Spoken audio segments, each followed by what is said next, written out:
So Stachu was just telling me that he's been here for 9 months now. Yeah, it's funny. I just it's been a long time since I worked on those porting the old legacy HTTP handlers from OCaml to F sharp. It feels like longer than 9 months ago. It does feel like a very long time ago. Yeah. I'm very happy that this sort of that the back end rewrite is done and that we're actually like yesterday I wrote, there was like 2 PRs that were from actually using Dark, and I feel like I had barely used Dark at all in the last like 2 years. Because you're just so busy with the port.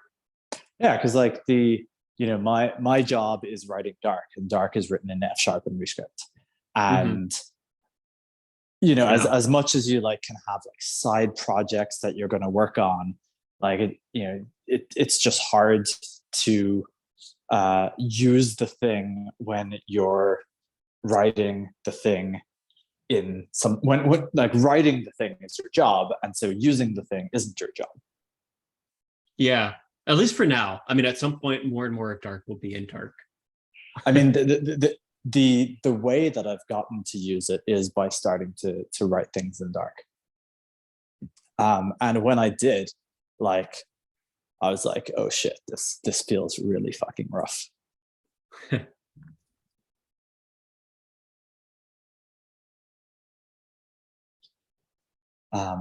So I made a couple of PRs yesterday just about like fixing up the editor. But the way that I'm sort of writing code now is I've got like a stack, I guess. Every time I see something that's broken, I like write it down and I either start working on it immediately or like, come back to it within the same day.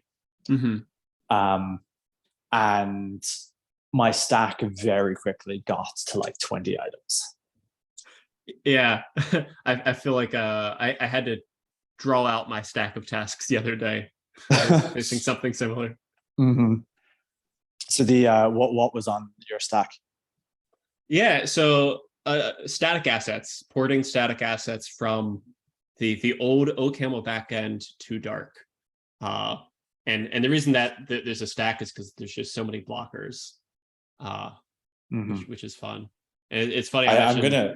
I'm gonna throw in some context here for people listening at home. Yeah. So Dark has been around for like 5 years. And the first 3 years was like us trying to build as quickly as possible and just like, in many ways, just like layering stuff on, trying to get it to somewhere where users could do it. And then the last 2 years has been this sort of slow, methodical attempt at like getting Dark to a scalable place. And so the first thing I did was we rewrote the backend. And so the backend was in OCaml. It's now rewritten in F sharp/.NET. And so we have access to like this ecosystem of like client libraries and that sort of thing that we didn't have before. And that finished in June. And so since June has been the first time that we've really been writing sort of new features and new stuff. Yeah, and touching the front end. Yeah, like you hadn't touched the front end until then. Until about June or so. I mean, little bits of like text changes or whatever, but I think tuples have been the first thing where I've actually really gotten into the front end, which has been great. Yeah. And so why were you building tuples? I jumped onto tuples. There was an old PR from back when someone had contributed a draft towards the OCaml backend, and it was bugging me that there was a draft PR sitting in the list. So that's the reason, number one. And the other reason was that I wanted to work in the client. So it's kind of like I wasn't honestly particularly reaching for tuples. I used it a little bit as an excuse to finally dive into the client, or in the client side code, because I've been working in the backend code forever, helping build port the code from OCaml to F sharp. And I just like, oh, there's like half the code base I haven't touched yet. I hate that. Tuples will make me learn a bunch of things because the way Dark's built, again, for listeners at home, is that you it's not text first. It's not you write text and then it turns into code. It's the AST is the truth, and every keystroke you make in the editor augments the AST, or potentially augments the AST. And so I knew that would throw me through a bunch of loops to be able to support tuples and whatnot in the editor, and it has. So anyway, so that's the main reason, is I wanted to finally touch the client, and it has made me do that. One of the things I found interesting about the tuples thing, I thought this was going to be straightforward. I thought it's like, okay, well, we'll add a couple of things to the editor. We'll add a couple of things to, we'll add tuples to types. We'll add, I say tuples, I know you say tuples. We'll add tuples to expressions, and like I hadn't even thought about adding it to patterns, which is, I guess, what you're working on now. But also I hadn't thought about, like what about when we want to add support to the database? Like, what does it look like to add database support to tuples? And also calling parameters with tuples as types. It's a new sort of like editing paradigm that we don't have. So we now need to like, we actually need to push through some of the difficult either editing questions, or in some cases it's like the technical debt. Yeah, it's funny, the like the benefits from Dark come from the fact that everything's connected, but it being connected kind of results in the fact that if you like add something like tuples to Dark, like it touches everything, right? Because everything touches everything, which is great, but it means that you have to kind of consider each individual piece, like, oh, how's this going to affect X, Y, and Z? I think maybe that will stop being painful when we, like, the language or the intended language is not actually that big. So I don't think that we're gonna, keep having big projects like this where we add another feature to the language and it sort of comes touches every component. Yeah, there's only like a few things left, and then once there's user types, the rest of the world is consumed by user types. Yeah. That's kind of like one of the things that I'm planning to build next. Not user types exactly, but I have this idea of building this like big migration framework in Dark. Like data migration or what? Like a code migration. Okay. So, a very simple example is that some of our code does the wrong stuff. Some of the language behaves incorrectly. So we want a new version of that thing, and then we want to move people who are using the old version onto some meaning of the new version. So, for example, there's a field access right now. So if you've got an object, and we still call things objects, but let's ignore that. If you've got this object value that we've got, and you do obj.field, right? That's a field access. And the semantics of that are that if it's not present, we return a null. And obviously Dark is a functional language, and null is really sort of like a unit value, I suppose, or it's a but we're returning like the thing you expect or a null, and that's not really how statically typed functional languages worked. It's just this sort of like awkward thing that we did at the start and now regret. Yeah. So that could be replaced by a function, right? And it's like anytime someone's using that, we replace it with a function that returns this thing, and it's got deprecated in the name, or it's just like deprecated. And of course, the issue then is we don't want to just like spam this in a million places in people's code. So we need to do some sort of like partial static analysis to to make sure that in places where we know it's safe, we should do one thing. And so I kind of want to have this framework that can do static analysis of people's code, determine where it's safe to do something, safe where to do another thing, and then sort of plot or plan the migrations as we fix language features, as we add, new new HTTP frameworks, that kind of thing, to sort of like seal up the flaws in the language as they stand. Yeah, that's interesting. It still fuzz in my head how that migration is going to go, but I'm curious to see it pan out. I actually have a new idea for that one. Yeah. So we basically make it so that new, like from now on, when you press dot, you get the new semantics. When you press the period, you get the new semantics, and we just leave your code as it is with the old semantics. And we just continue to have like more, for example, like right now, the and does not short circuit, like the Boolean and. Yes. In the Boolean or for that matter. So what do you mean? So like when you go to create that a one's new a little OR? bit easier actually. Okay. So with Boolean and Boolean or, we add new expressions. So the current context is that Boolean and is actually a function, but it looks like an expression because it's infix. And it really should be a special construct because it's lazy at short circuits.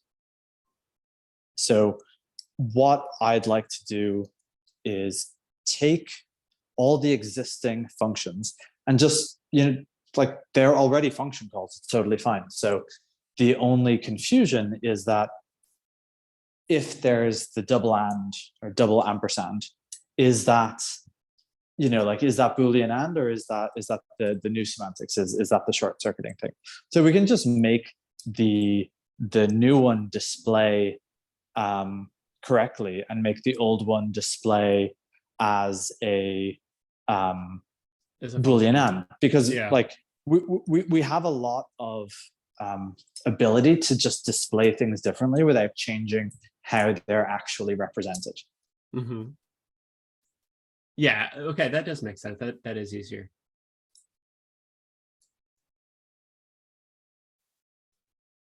Yeah, I forget where we were. This is our stack. Yeah, we went from tuples and anyway. Okay, so what have you been working on? You've been working on tuples. What else? Yeah, I got like three things on my mind. I've got the static assets as part of the write dark and dark thing. I got tuples, and then separately I keep on drafting and then ignoring drafts of a video that's introducing dark. So like in my spare time I've been like working on that, and that's been a really nice way of just kind of solidifying my mental model and also hopefully attracting more contributors. Yeah, that's interesting. I obviously would like more contributors. I'm not sure what we offer to contributors right now. That's a good point. Like I think most contributors want to, like I think it's kind of like that thing on the internet where like for everyone who reads your thing, there's like for every 100 people that read a thing, there's 100 that like it or retweet it or something like that. And then for every 100 people who like it, there's one person who comments. So I think it's sort of like that with contributors, that like, we might need 10,000 regular users before, one of them starts to become a regular contributor. Yeah. In terms of what do we offer contributors, I have one thing in mind, and that's so my background has been in like boring line of business applications where you just write commercial software and whatnot, which not that this isn't that, but it offers a bunch of interesting challenges that I have not faced earlier in my career. I never got to play with interpreters or with dev tool editors and that kind of stuff. And I think that there's a lot of accessible, interesting work within Dark that I would have liked to contribute to if I had the kind of context I think I can provide. Does that make sense? Maybe tell me more. Yeah. So for example, I think there's a large class of people that are people that are interested in programming that do it beyond their day job, and they go home and they play with software or whatnot. That a large chunk of those people would be interested in interpreters if they had a chance. And they're normally people working love on compilers. Yeah, I don't get having worked on interpreter. Maybe I just haven't worked on compilers, and maybe I haven't gotten that bug, but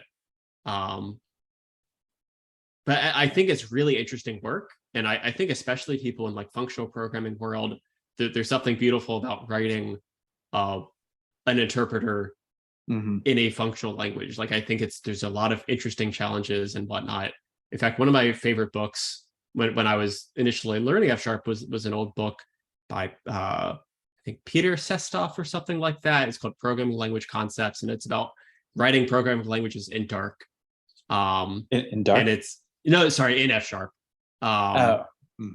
And so I had always read this book, but I had never really acted on it because it kind of felt like this abstract, who's going to care about this language that I build if I write some compiler or interpreter in Dark.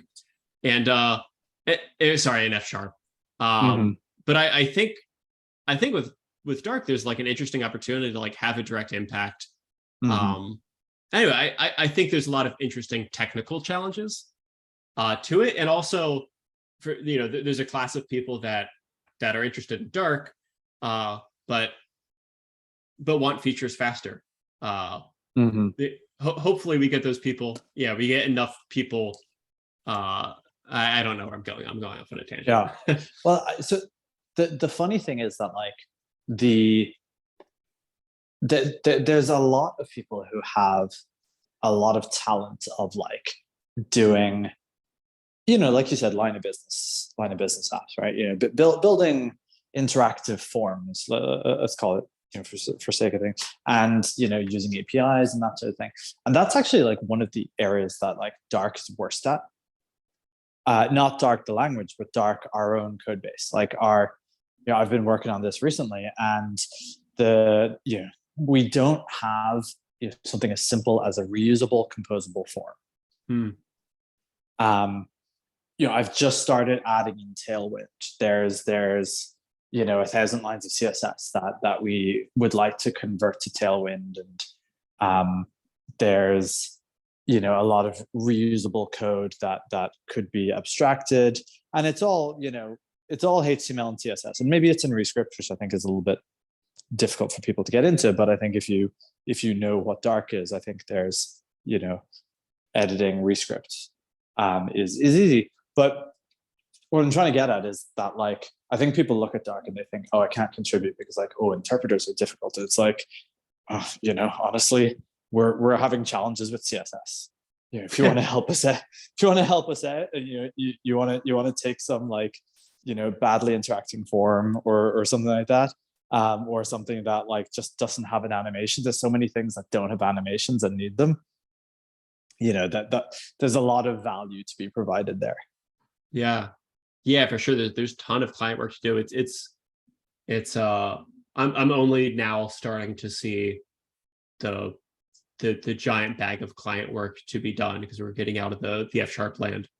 Yeah, I mean, most of Dark is clients. It's I would say there's maybe twice as much client as there is back end.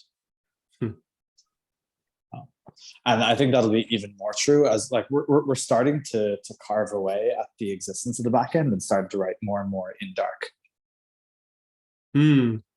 Yeah, so it'll be like some percentage F sharp, some percentage rescript, and then an ever growing percentage of dark that is in dark.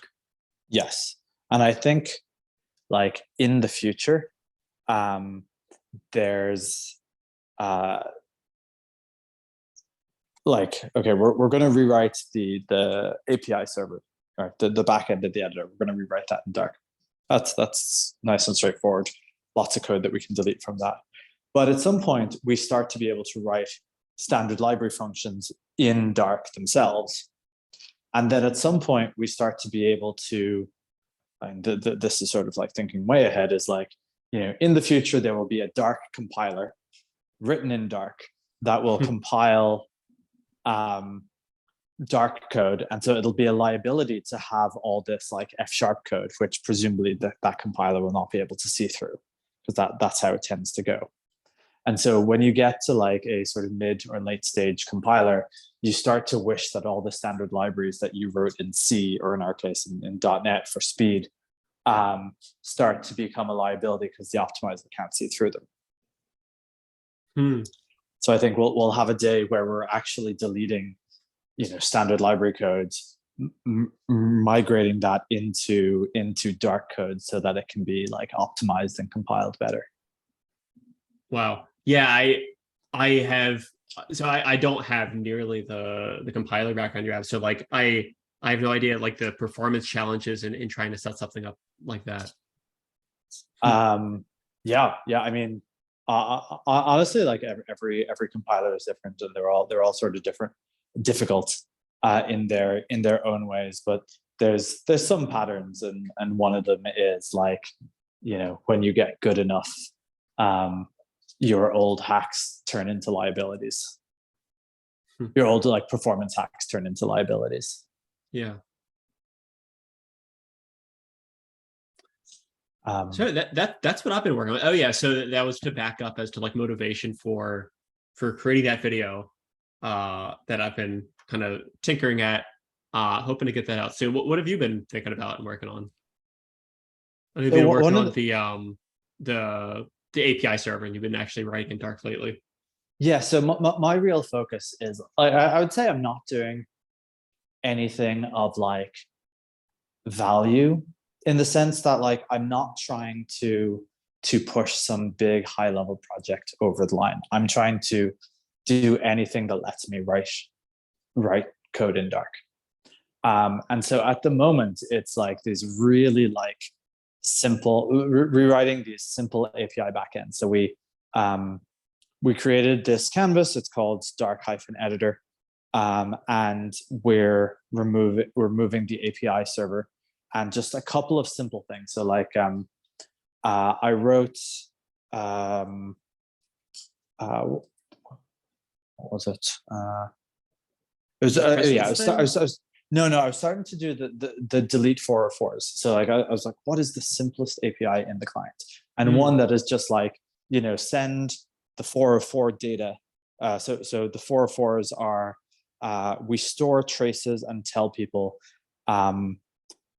if there's a HTTP request that didn't hit a handler, so that you get this kind of like liveness thing, and you can press a button and turn that into a handler, and it's sort of like this lovely experience, and part of what we call trace driven development. So you make the request before there's a handler to receive it, then you have the trace available as you write the handler.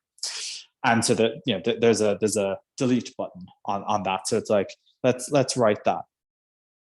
And so I wrote that, and then I'm like, oh yeah, testing it is kind of hard because I'm trying to rewrite the client to do it, and it's now in the server. So we now have this like test in production problem. So then I started working on, well, we want to do like a local tunnel ngrok kind of thing. And then I realized that the way I was implementing that was a security risk. So we actually had to add that as an API to set this. And then that turned into like a contribution, adding a contribution page to settings, and rewriting some of our form stuff.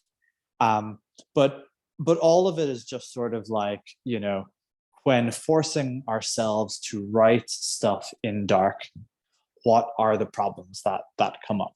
And so yesterday, I was copying some dark over from one canvas to another to reuse, and it's like, I pressed backspace in a certain place and nothing happened. I pressed enter in another place and nothing happened. So I was just like, oh shit, okay, well that's broken.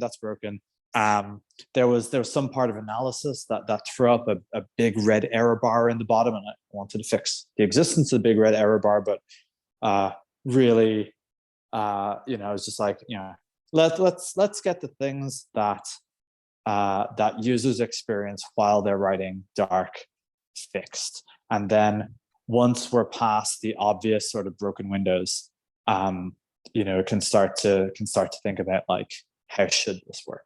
But so far, I'm still on kind of the broken windows. Nice. Yeah, one of the things that I guess came up for me in a similar way is there's these like debugger tools that we have in Dark itself, the editor. That so I've been working on tuples, and I need to like get context of like, where's my cursor, and what should happen when I hit enter, to make sure I don't end up with those bugs that we have. And anyway, so I've been like reaching for this tool, and anyway, so there was no way for me to access it in production because it was for like admins only, and we're trying to like get rid of the idea of an admin. So it was kind of nice to be trying to do something in Dark, just kind of create tuples.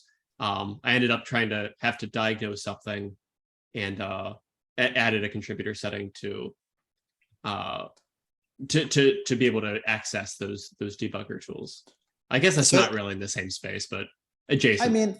I think it's a really interesting idea of this sort of like the way that we're trying to blend the sort of the spectrum between, we, the Dark employees, are writing our writing code, and making it possible for the people that use Dark to write the code. Because when we started, I didn't give you access to anything, and then that was just like untenable. Like it really didn't take long that you needed access to like 3 or 4 different systems. Yeah. It'd be nice to get to a point where like any kind of contributor can or anyone who is a user who wants to be a contributor can turn on these settings, start to look at how the back end of the editor works, which will be written in Dark. Yeah, and also the what was I going to say? Yeah, like for example, like to really blend the line of that, and that'll feed into standard library functions being written in Dark, where contributors can say, hey, I want a function to do a wrapper around the HTTP client that can handle redirects or do some kind of thing. Being able to do that in Dark will be great and allow us to take in external requests like that. I'm curious how that. Anyway, I won't go on off a tangent, but I have been thinking lately about how do collaboration tools look in Dark, and yeah, that'll be fun. The that package manager thing is kind of important, because like package manager is the #1 feature that people are, have requested. And I think in a certain sense, it's like Dark can't take off until there's a package manager.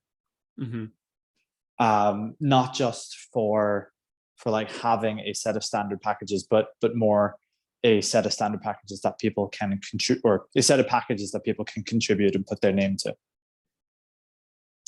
Like, I don't think Dark can possibly grow without that being there. But at the same time, we're not building that at the moment. Yeah, I definitely want to get to that soon. After my current tasks, my plan is jump on packages, because I desperately want packages. You don't know about that? I mean, you're not wrong. My feeling is that that we don't want people to write packages using broken language features. And so what I really want is to fix the broken language features, and then I think about packages. And we talked about like objects a little bit earlier. So like dict and object is the major one. The existence of null and the lack of a real type system. Like if people start writing packages, right, and then they sometimes their functions return strings, and sometimes they return bools, and sometimes they return objects, which is fine, in other languages where the languages are designed around that, like JavaScript or Python. That's kind of the point of the language to a certain extent. But that's not the point of Dark. The point of Dark is to like fully be this statically typed language. And so if we don't give people access to enums, and instead they're returning conceptually union types, right? So something that can return a type of string multiple, or something. Yeah, string or bool or null or whatever. Or if they're using nulls aggressively instead of nulls being like tucked away into the backend. I actually want to rename null to like JSON null, to like a value in the like the JSON package or something like that, once we have a JSON package.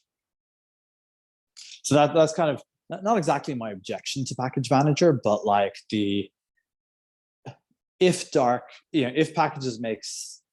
people start making packages, which is of course what we want, we don't want to be like, yeah, but don't use these features, oh my god, Yeah, I get that. I don't know. I guess I don't particularly see the line between canvases that are using old language features and packages that are using old language features. Like we're already in a rough spot with existing code, like non-packaged code that has these well, I guess to a certain extent, I actually don't want to like seriously extend the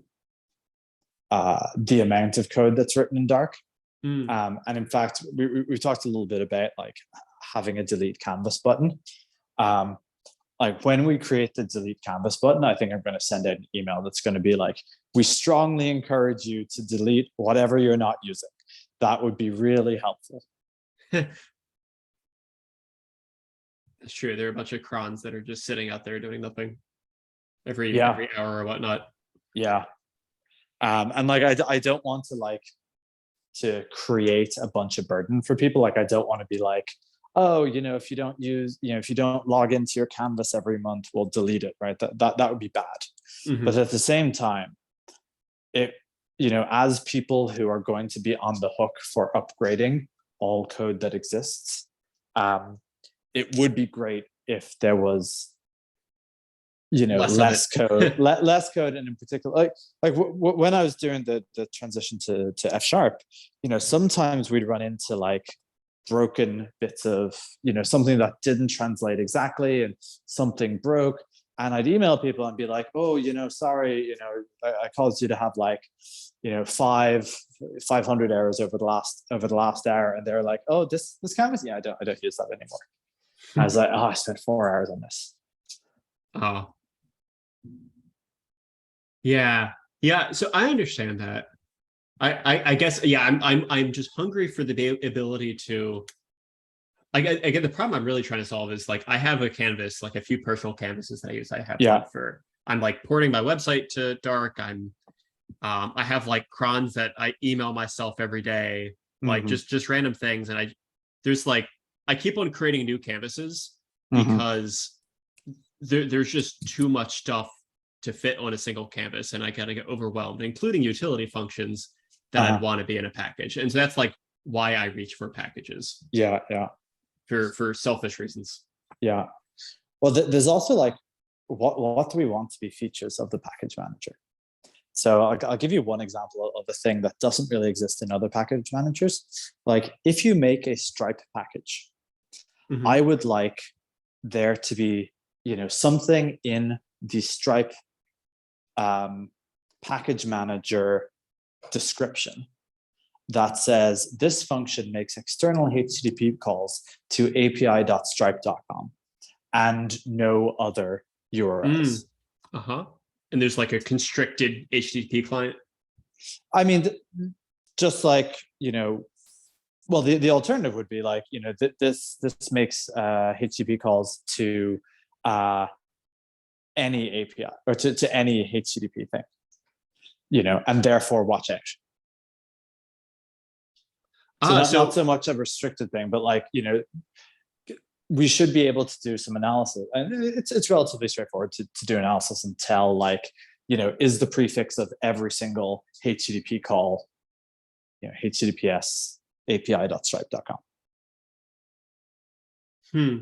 And you can write your code in a way that it is statically known that that's the thing. And if that's metadata in the API that's provided, then you will be certain, or people will start to write things in a way that those things can be statically seen. Yeah, I'm curious. So I guess there's two routes to go through that. There's one.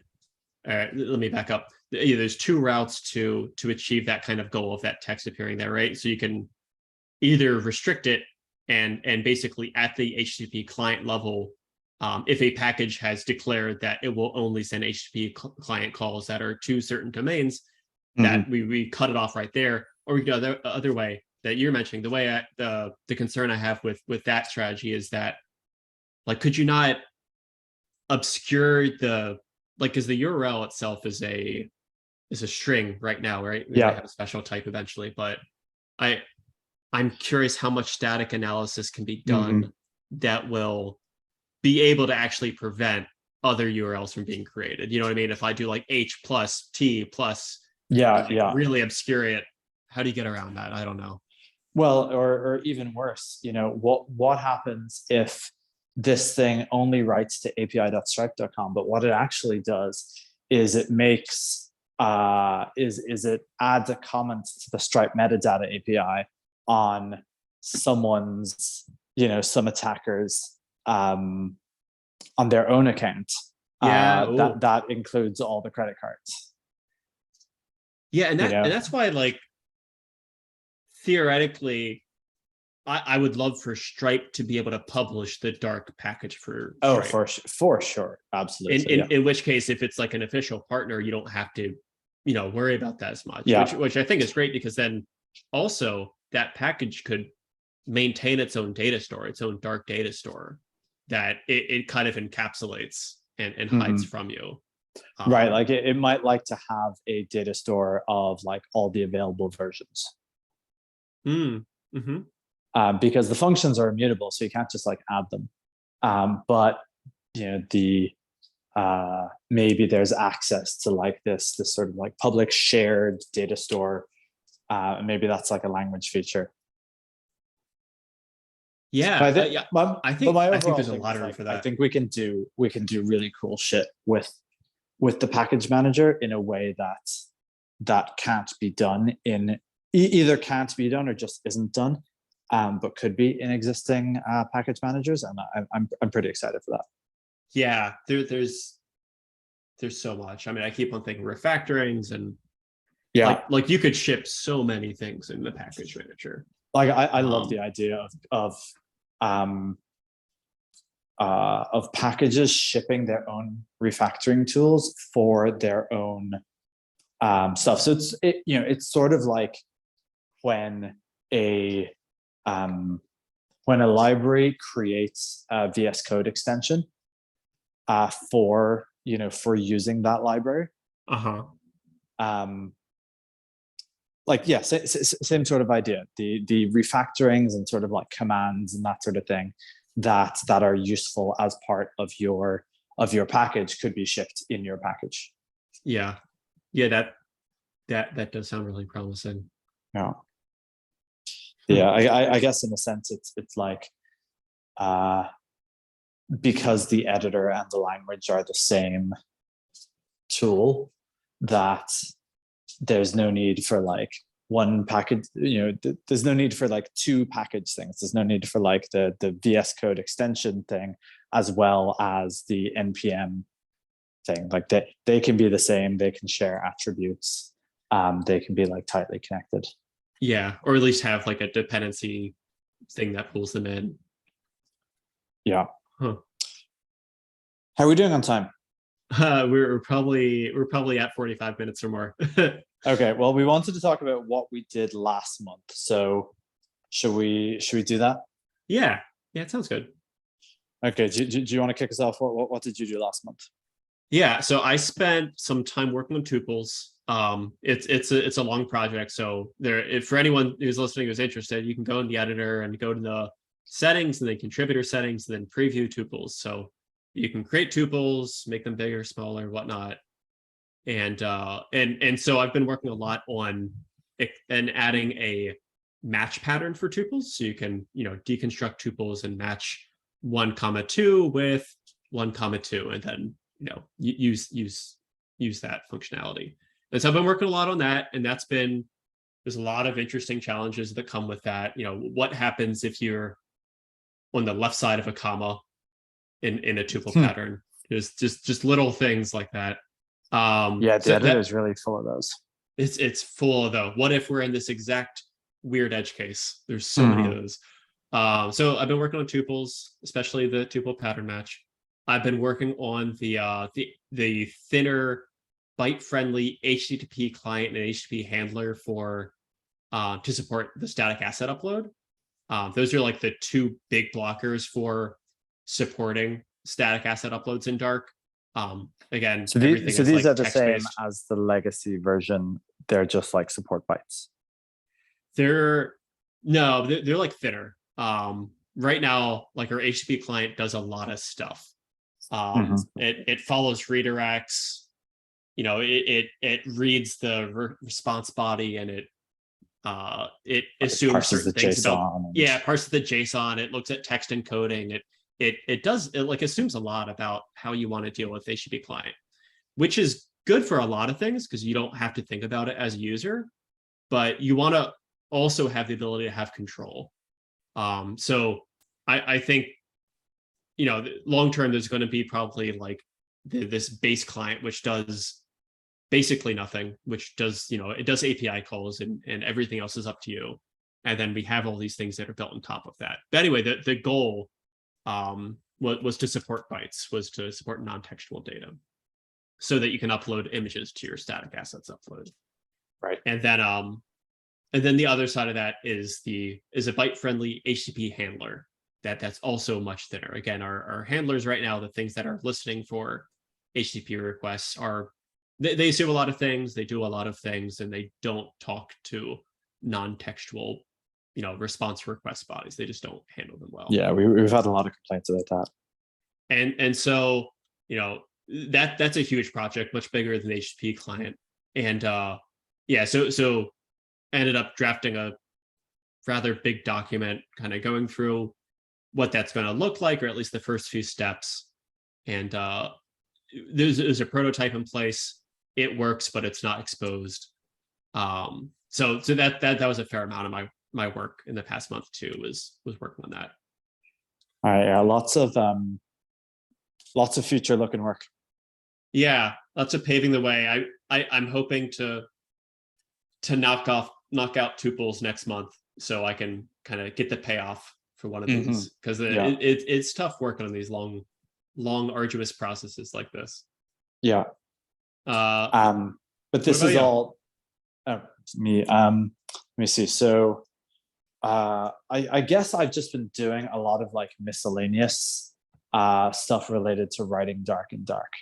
So just like whenever I've literally written, I think, like 3 API endpoints, and then a endless stream of things that came out of that.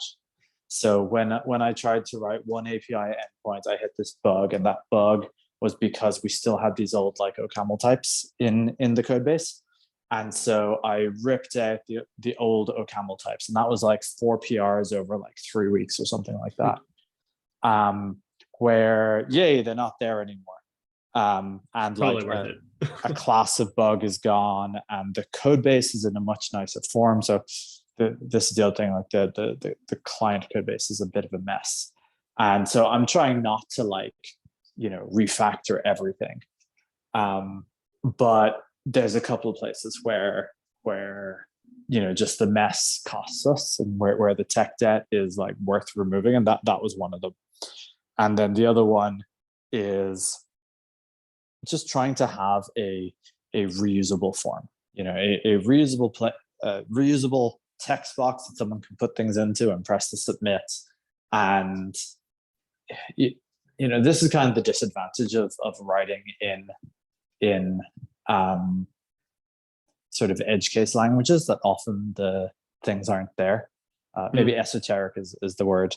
But it should be like, we should be in a place, and we sort of need to be in a place to be productive, where a form takes 5 minutes to add rather than 4 hours. Yeah. There's I really appreciate the stability of Rescript.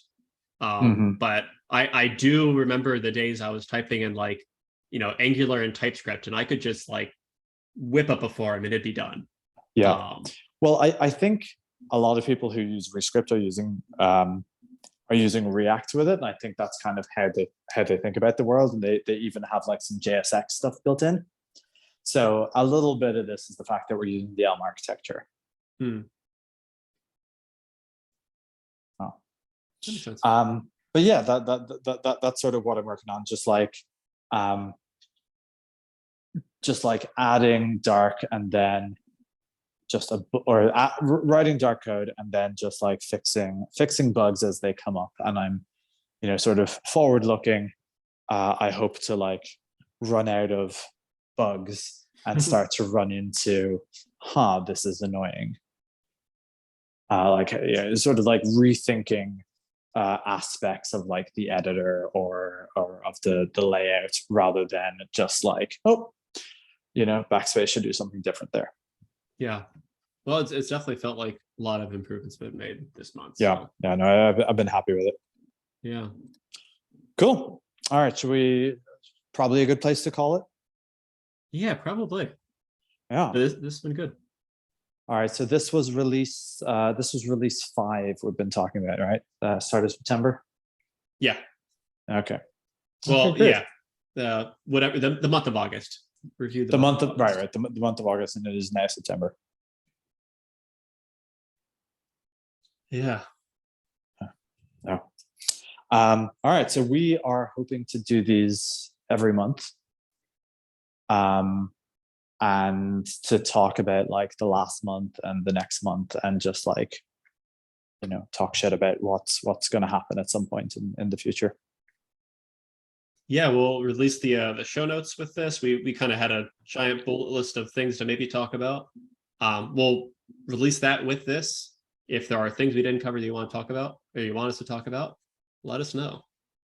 Yeah, we are in Slack all the time, so just pop into our Slack. Yeah, maybe Discord soon though. Fingers crossed. Maybe that's what I'll do with all my wrists fucked. Cool. All right, later. See you.